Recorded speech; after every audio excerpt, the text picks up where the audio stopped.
Atividade muscular em diversos tipos de agachamento. Personal, o que é melhor? Agachamento bilateral tradicional, back squat, ou agachamento unilateral? Para diversos músculos envolvidos dos membros inferiores. Meu nome é Rodrigo Baladã e eu sou um obstinado em transformar a vida financeiramente do personal trainer através do conhecimento. Estou trazendo um artigo aqui extremamente relevante nessa aula, que é do Bradley DeForest, um grupo aí de pesquisadores de laboratório de biomecânica, de neurociência, de neurobiomecânica, que avaliaram aí a atividade muscular de diversos músculos de membro, dos membros inferiores, em diferentes tipos de agachamento. Então vamos apresentar essa aula aqui. É um artigo bem interessante. Vamos descendo aqui. Eu separei o artigo inteiro, eu vou ler as principais partes para essa aula ficar bem dinâmica para você, tudo bem? Deixa eu reduzir um pouquinho aqui. Beleza. Bom, vamos lá.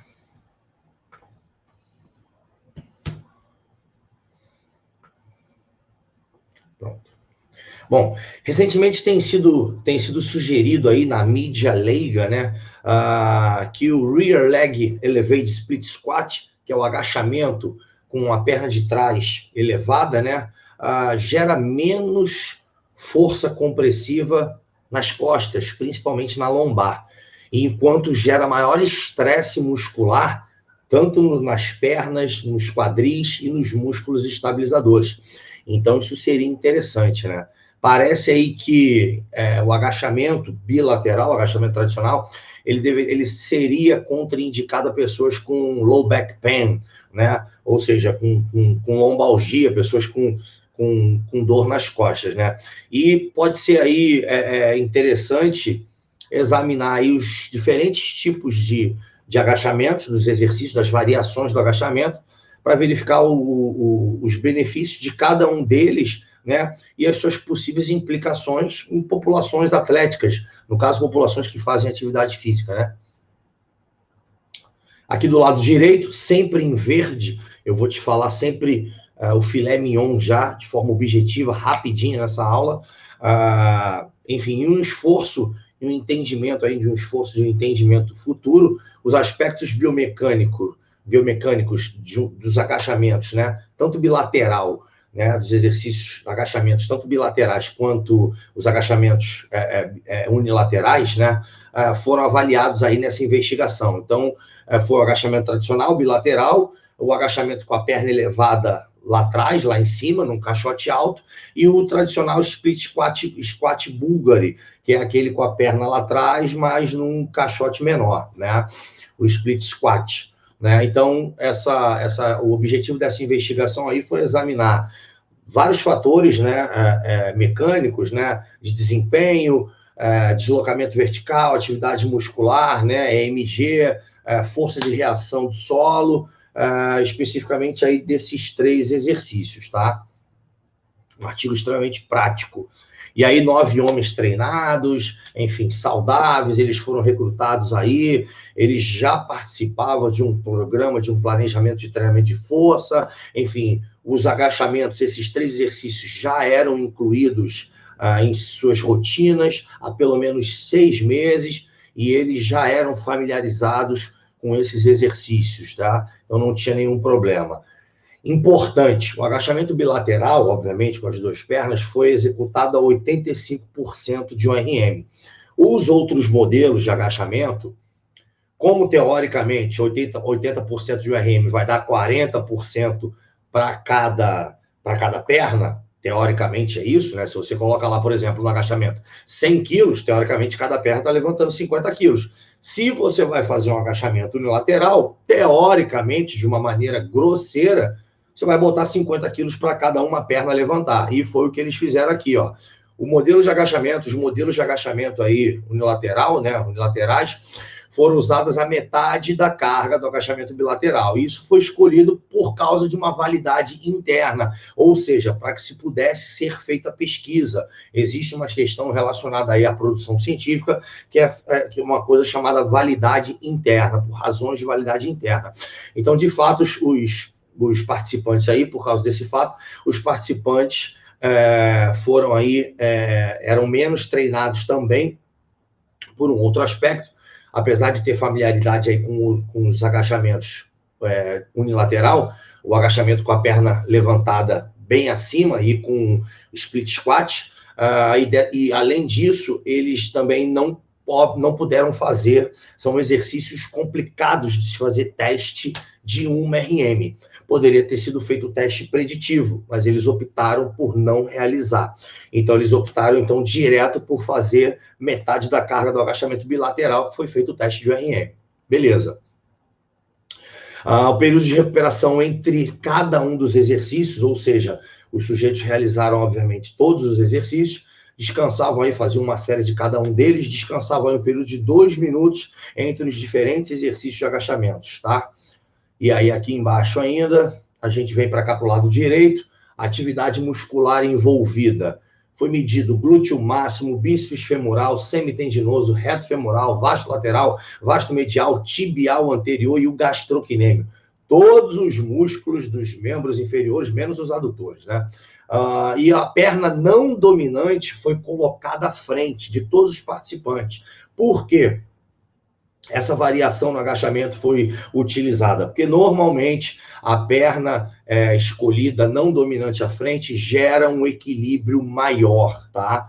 Normalmente os estudos eles vêm mostrando aí que quando você coloca a perna dominante na frente, existe um imbalance, né, que eles chamam um desequilíbrio maior que quando você coloca a perna não dominante à frente, que é a perna que vai fazer o exercício, tá? Então foi escolhida para todos os participantes a perna não dominante. E aí, o que acontece aí nos objetivos, nas respostas aí? A gente observa o seguinte, ó. Tabela 1 aqui mostra o seguinte, com relação aos resultados, ó. Força, né, deslocamento vertical e atividade muscular. Então, agachamento bilateral, o real leg, né, split squat, que é o agachamento com a perna bem levantada lá atrás, e o split squat, né, que é o agachamento unilateral com a perna traseira um pouco menos levantada, né? Atividade de bíceps femoral, o grande achado desse artigo foi o seguinte: para a fase concêntrica, tá aqui, o exercício do meio aqui, que é o agachamento com um caixote bem alto lá atrás, tá? Onde o tronco fica mais vertical, teve maior atividade para o posterior de coxa, então é um exercício extremamente interessante e relevante, e que você não precisa de nada, você não precisa de máquina, você não precisa de nada para o posterior de coxa. De forma significativa, estatisticamente diferente, melhor do que o agachamento bilateral, com metade da carga, e melhor do que o seu concorrente direto, que é o split squat. E na fase excêntrica, melhor ainda do que o próprio agachamento split squat. E quase praticamente também, tá vendo? Ó, 143, 161 contra 228. Praticamente também significativo entre os dois modelos de agachamento. Então, parece realmente aí que botar o pé lá atrás num caixote alto aumenta absurdamente aí a atividade, por uma questão de pré-estiramento, uma questão biomecânica, absurdamente aí a atividade dos posteriores de coxa. E aí eu já mostrei os gráficos ali, a gente entra aqui na tabela, né? Entra aqui aí os resultados, a atividade muscular foi absurdamente maior no bíceps femoral, no agachamento unilateral com caixote bem alto atrás, com a perna levantada, na fase concêntrica maior do que todos, e na fase excêntrica maior do que o split squat, e praticamente também maior do que o agachamento bilateral, back squat, tá?